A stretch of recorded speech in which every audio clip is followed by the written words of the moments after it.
روزہ ایک زندہ عمل۔ حضرت ابو ہریرہ سے روایت ہے کہ رسول اللہ صلی اللہ علیہ وسلم نے فرمایا: من نسی وهو صائم فأکل او شرب فلیتم صومہ فإنما اطعمہ اللہ وسقاہ۔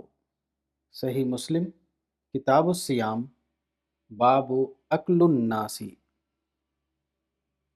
یعنی جو شخص روزہ رکھے اور وہ بھول کر کچھ کھا لے یا پی لے تو اس کو چاہیے کہ وہ اپنا روزہ پورا کرے،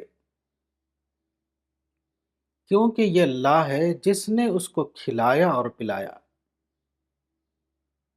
روزہ اگر خالص قانونی نوعیت کی چیز ہو تو بظاہر ایسا ہونا چاہیے کہ اگر کوئی شخص روزے کی حالت میں ہو اور دن کے اوقات میں کبھی وہ بھول کر کچھ کھا لے یا پی لے تو اس کا روزہ ٹوٹ جانا چاہیے۔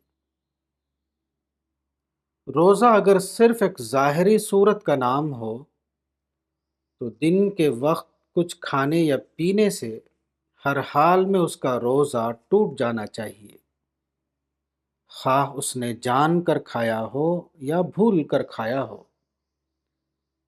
قانونی نوعیت کی چیزوں کے بارے میں مشہور مقولہ ہے کہ قانون سے بے خبری کسی کے لیے عذر نہیں۔ Ignorance of law has no excuse۔ پھر کیا وجہ ہے کہ حدیث میں یہ بتایا گیا ہے کہ بھول کر کھانے پینے سے روزہ نہیں ٹوٹتا؟ اس کا سبب یہ ہے کہ روزہ کوئی ٹیکنیکل نوعیت کا قانونی فعل نہیں، روزہ ایک زندہ انسان کا عمل ہے۔ زندہ انسان کا معاملہ یہ ہے کہ اگر اس سے کوئی غلطی ہو جائے تو فوراً اس کے اندر ایک نئی سوچ جاگ اٹھتی ہے۔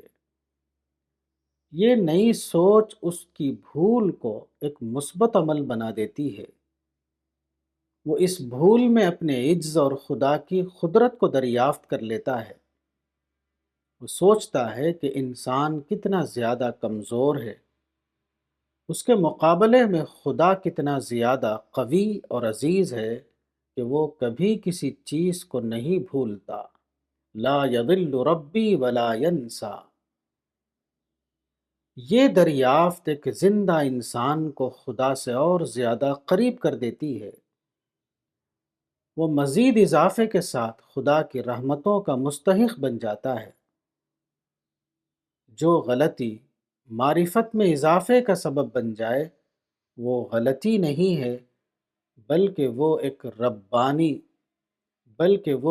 زندہ ربانی تجربہ ہے۔ کتاب صوم رمضان، مولانا وحید الدین خان، صفحہ نمبر 21۔